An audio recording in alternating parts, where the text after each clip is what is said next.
Bagaimana aku harus meyakinkanmu, Nyonya? Aku akan melakukan apa saja, Nyonya. Kumohon percayalah padaku.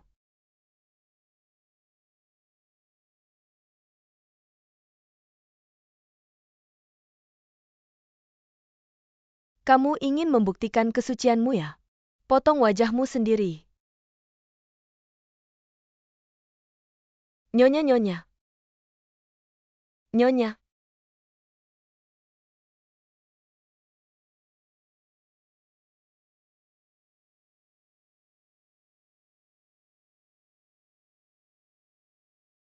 Kenapa takut?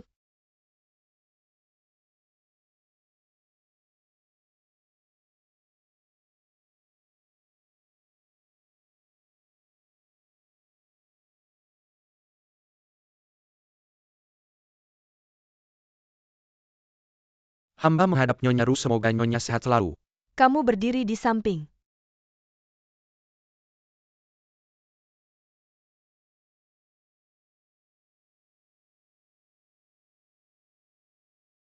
Dari semua istana yang paling kubenci adalah mereka yang mencoba merebut perhatian kaisar dariku. Tapi kamu bilang padaku bahwa kamu setia padaku, tak ada pikiran lain. Jadi meskipun kamu potong wajahmu, bagimu itu bukan kerugian. Tunggu apa lagi, ayo lakukan.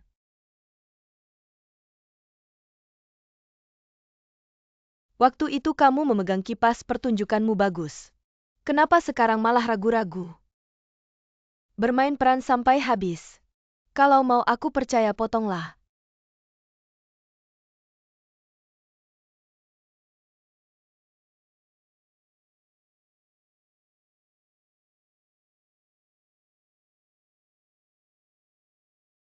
Tidak berguna. Nyonya Ru, Nyonya Yuing terkena penyakit menular. Biarkan hamba mengantarnya pulang dulu. Kalau begitu antarkan dia pulang, jaga baik-baik. Jangan biarkan dia keluar lagi. Baik.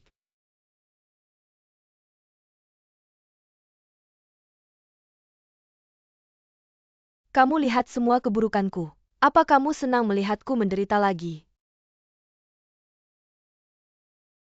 Kamu tahu tidak apa yang kamu lakukan tadi? Hanya membuat orang yang membantumu sia-sia. Kamu dan Nyonya Ru sama saja. Apa kamu salah satu yang ingin membantuku? Bilang kamu terkena penyakit menular. Hanya untuk menyelamatkanmu di medan perang istana ini. Di situasi seperti ini, kalau kamu tidak bersembunyi, maka hanya ada satu jalan mati. Nyonya Ru sudah tidak percaya padamu lagi. Apapun yang kamu lakukan sia-sia. Kalau kamu masih nekat terus membuat orang marah, aku bisa membantumu sementara tidak selamanya. Baiklah, kembalikan uangku. Kalau bukan karena kamu bilang aku sakit, uangku tidak akan dibakar. Sekarang ini untuk apa uang itu? Mau menyuap orang lain lagi? Kamu kenapa tidak mengerti? Kalau tidak mau bantu urusanku, tidak perlu. Kamu pergi saja.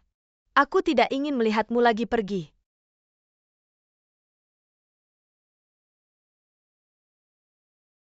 Tuan San?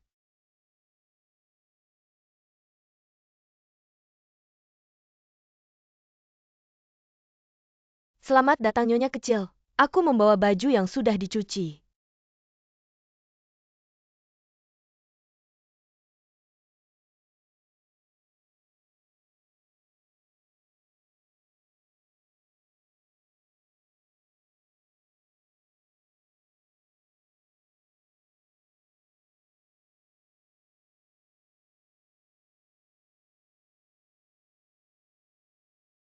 Mengapa Nyonya kecil melakukan ini?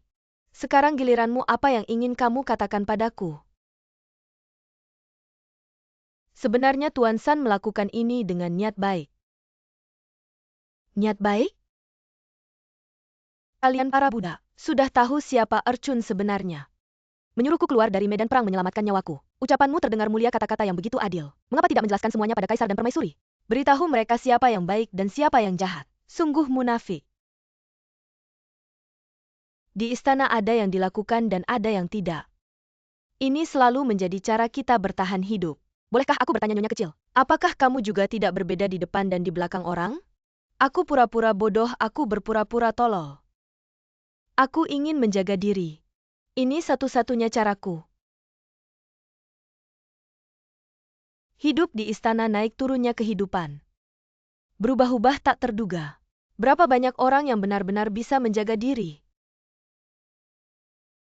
Jika kamu mencoba melawan Nyonya Hou, hasilnya hanya sia-sia. Mengapa kamu tidak mendengarkan Tuan San istirahat sebentar? Kalian semua pikir, apa ibuku masih bisa mengirim uang padaku? Lalu suratmu untuk? Aku berjanji pada ibuku. Aku akan mengirim surat padanya sebelum festival pertengahan musim gugur. Jika dia tidak menerima suratku, dia akan tahu aku dalam masalah. Aku benar-benar tidak ingin dia tahu apa yang terjadi padaku di istana. Aku tidak ingin membuatnya sedih, aku tidak ingin membuatnya susah. Aku tidak ingin satu-satunya putrinya di matanya menjadi tidak berguna. Kamu tahu tidak?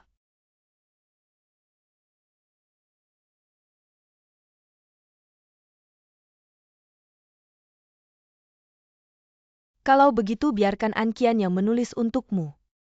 Tanganmu terluka seperti ini bagaimana bisa menulis? Meskipun suratmu selesai kamu harus mencari cara mengirimnya keluar istana. Anqian punya cara biar aku bantu.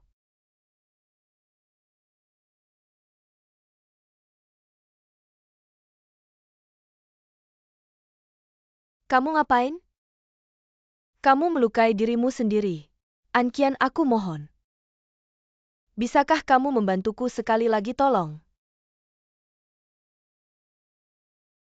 Apakah kamu belum cukup terlibat dengan para Yingda di istana Songcui? Sekarang kamu sudah seperti ini. Jangan lagi ikut campur urusan mereka. Jika para Yingda masih terus berkomplot seperti ini, tentu saja aku tidak akan ikut campur lagi. Tapi kali ini Nyonya Yuing benar-benar punya alasan kuat. Surat ini dan perhiasan. Kamu benar-benar harus bantu aku cari cara. Sejak insiden Egong, konon pasukan penjaga gerbang sudah tidak berani lagi mengangkut barang keluar. Perhiasan ini mungkin tidak bisa langsung diangkut keluar. Kalau begitu kirim suratnya dulu saja. Ayo dong Xiao Luzi, tolong kamu berikan ini ke Chen Shuang. Kamu kenal Kongwu, sekarang kamu tidak mau menemuinya. Barang ini harus dikirim lewat Chen Shuang, sebenarnya ada masalah apa? Sebenarnya aku tidak terlalu dekat dengan kakak Kong. Apalagi aku tidak ingin terlibat dengannya. Di dalam istana siapa lagi yang bisa kuminta tolong? Orang yang bisa membantuku hanya kamu. Tolong berikan surat ini ke Chen Shuang. Tapi jangan bilang ini dari aku. Ini ada sedikit uang. Seharusnya cukup. Semakin cepat surat ini dikirim semakin baik.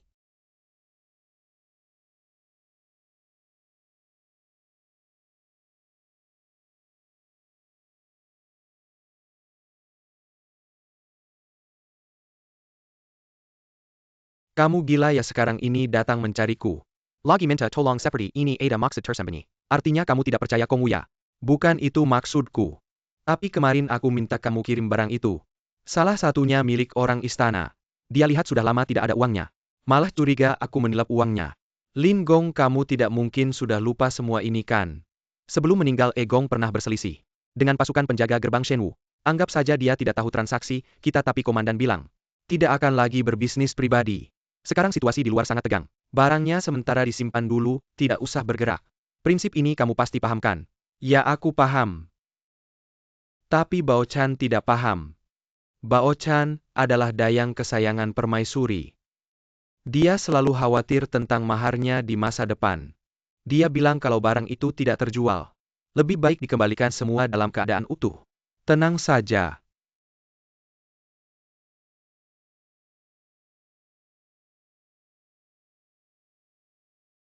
Surat ini bukan milikmu. Kamu tahu ini bukan milikku. Lin Gong bilang yang kamu kirim semuanya perhiasan. Tidak ada surat ini, katanya ambil barangnya sendiri. Mau mencuri ya? Saya Bao Chan gak perlu mencuri barang murahanmu. Susah dibilang. Kamu sendiri tahu menyimpan banyak barang mahal. Siapa tahu kamu udah gila mau nikah. Lu mulut kayak anjing gak bisa ngomong yang bener cuma seorang penjaga. Kamu berani menghina saya, ibumu ngajarin gitu ya? Udah deh ngomongin ibu, siapa sih, mulut gue emang gak bersih. Lebih baik care pada kamu yang suka mencuri. Oke deh, nanti aku cari orang lain buat ngangkut barang. Jangan pergi dulu Nona Bao Chan ngomong pelan-pelan dong Bao Chan, aduh ngomong sembarangan sih. Cepat simpan barangnya.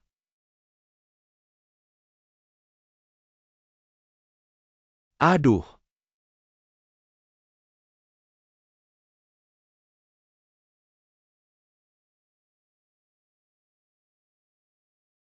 Nona Bao Chan. Nona Bao-chan, Nona Bao-chan.